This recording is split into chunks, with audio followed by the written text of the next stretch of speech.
Okay, we're getting into our first interview today. And today we have a very special guest in the studio, Manenberg's very own boxing star, Wassim Chellan. Wassim made a name for himself in the South African boxing scene and has even taken his talent to the international stage. After a tough but valuable experience in Germany, he's back and ready to prove himself once again. With a fight coming up on April 19th, he's here to talk about his journey, the challenges he's faced, and what's next for him. Wassim, welcome to the show. Good morning. Thank you for having me, Ryan. It's a pleasure to be here. It's definitely been an exciting journey and not an easy one at that. The road to Germany was a nice and smooth experience. I love the experience. I love traveling. However, the flying is a little bit intense. But other than that, we went to Germany. We challenged for the IBO International title. Unfortunately, we fell short, losing by decision. So I lost on points. That was my first defeat. However, I don't think that necessarily defines me as a fighter, because I don't see that as a loss. I see that as a learning lesson. And also it was my first experience outside the country. So for me personally, it was a blessing in disguise. That sounds like a very cool sort of story, but let's go all the way back to the beginning. Okay. So, how did you get into boxing, and what sort of motivates you to wake up every day and keep doing this? Okay, so initially, boxing found me. So it started the year 2014. In December, my father got gunned down in a place called Heinsbach. It's close to Mitchell's Plain. And then at the time I wasn't in school. I was a little bit troubled. And then a week before he passed, or before he got shot, he just asked me one thing, just to make a promise to him that I'll finish school. And at the time of his death, I just had a lot of vengeance. I wanted to, because as a father, your father's a well-known gangster figure in the community, well-known person as well. So I think the expectation was for me to take his place, but I channeled that and I said, okay, you know what? It's either I have to make the change for myself instead of repeating the cycle. So I want to be the one that breaks how they call it, generational curses. So in that essence, at the age of 19, I went back to school, standard 7, which was grade 9. I was the only 20-year-old in the grade 9 class. So you must have known how I felt, the embarrassment, the shame on my side. But at the end of the day, it was also a promise that I made to my father to say, okay, you know what, this is the last word that I can honor for him. And in that way, at the age of 21, 22, I passed my matric. And that's how boxing found me. And since then, I think it elevated my life and it changed my life, because if his death never took place, I wouldn't have become a boxer today. And I wouldn't have been able to be the man that I am today because of him. So, yes, I may have lost a parent, but I also found myself in that space. So it definitely wasn't an easy challenge, but also having my mom single mother raised me as well. There was trouble there, but overall it was also just a determination to say, you know what, one day I want my children to have better or be better. So regardless of your situation or where you come from, I do feel that at the end of the day, you as the individual have that power of decision to say, you know what, I won't say yes because I feel intimidated by other guys or I feel intimidated by the environment.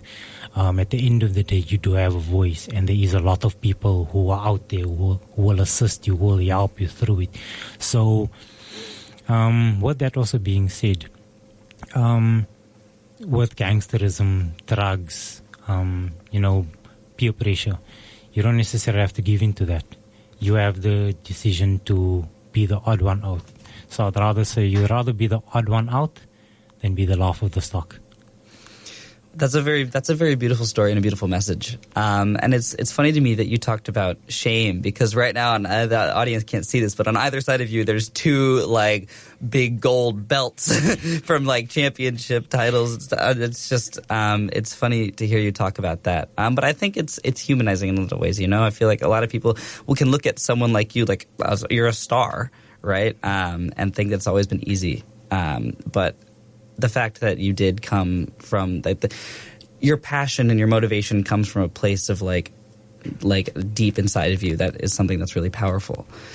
So you mentioned that you should have already contended for the South African welterweight title. Can you tell us more about what happened and why you believe the opportunity was taken away from you?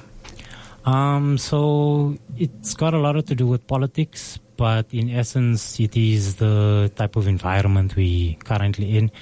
So after my loss internationally, we tried to petition to fight for the vacant SA title at the time, and then we were informed because I have a loss on my record, I was unable to. So there's a little bit of technicalities with regards to rules and regulations when it comes to boxing South Africa, but along the lines there was some sanctionings that I don't know if management overlooked it or Boxing South Africa overlooked it, but we weren't informed at the time because previously boxers with a loss in the recent years have challenged for the title successfully, even though they have lost. So when we challenged for it, unfortunately it was passed on and said, no, you have a loss. So that's why we felt that I got robbed of the opportunity. Not necessarily robbed, I don't want to say robbed of the opportunity, but I feel like it was an opportunity that would have at least gotten me back into where I needed to be. But other than that, it's a blessing in disguise as well. So rumor has it that the former SA champion vacated the title. So there's no one else. Currently, I'm still number one in South Africa, and I stand on that. And I do feel that rightfully I am willing to challenge for it. I'm mentally there. That's why fighting on the 19th of April is just to stamp that I will be the next South African welterweight champion. It's really funny to me that they said because you have a loss you can't do that. But you talked a little bit earlier about your loss and like how it sounded like it was a real learning experience and it made you a better person and a better boxer. So could you just dive into that a little bit more? So like I said, the experience was pretty much awesome, and especially fighting outside your comfort zone, I'll call it that. Because you have to be a little bit uncomfortable. You are in unknown territory. You don't have the fan base on your side. But overall, because of how I fought, the environment changed. I feel like the atmosphere when I came in was against me. But as soon as people saw how I fought and what I came to do, I was determined. I wasn't necessarily just being on the back foot all the time in the fight as well. I dropped the guy in the first round. The ref didn't call it a knockdown. It's challenges like that.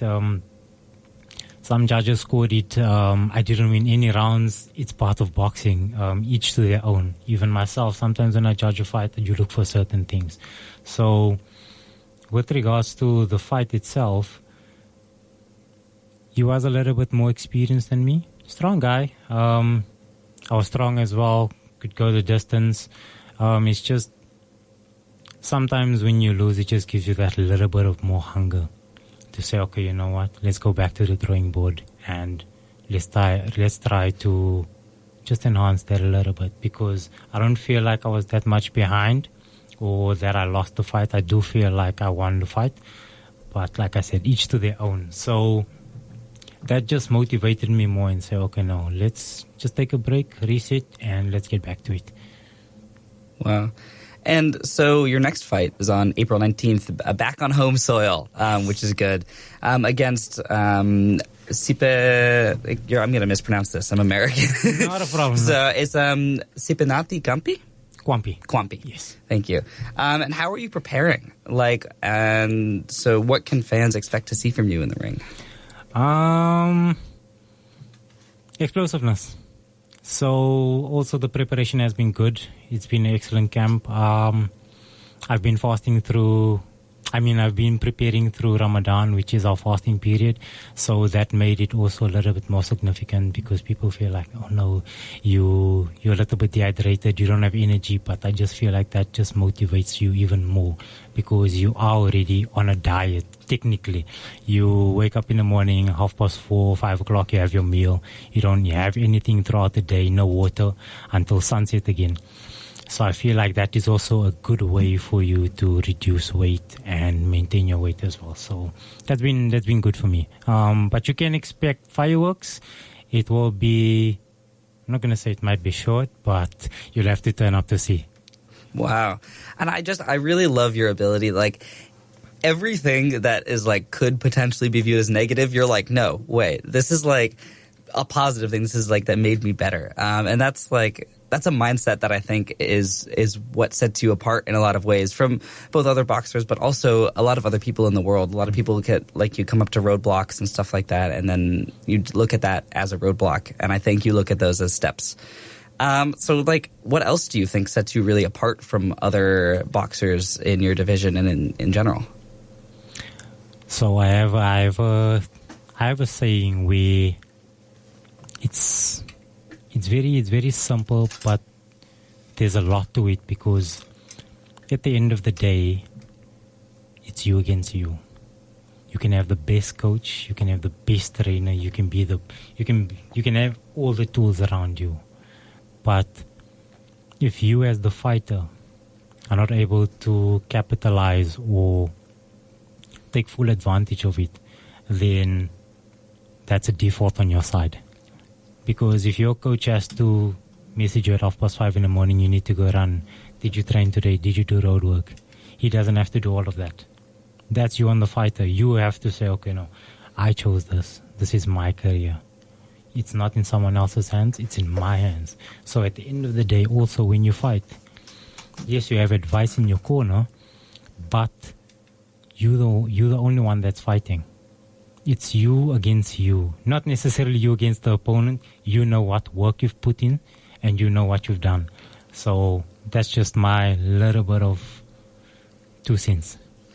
And so you've already, we've talked about your mindset a little before this, and you mentioned there that, it's so much of boxing is this mental aspect.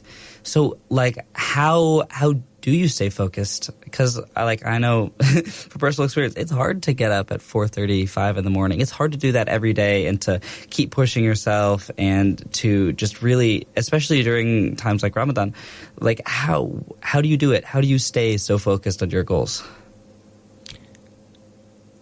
Determination.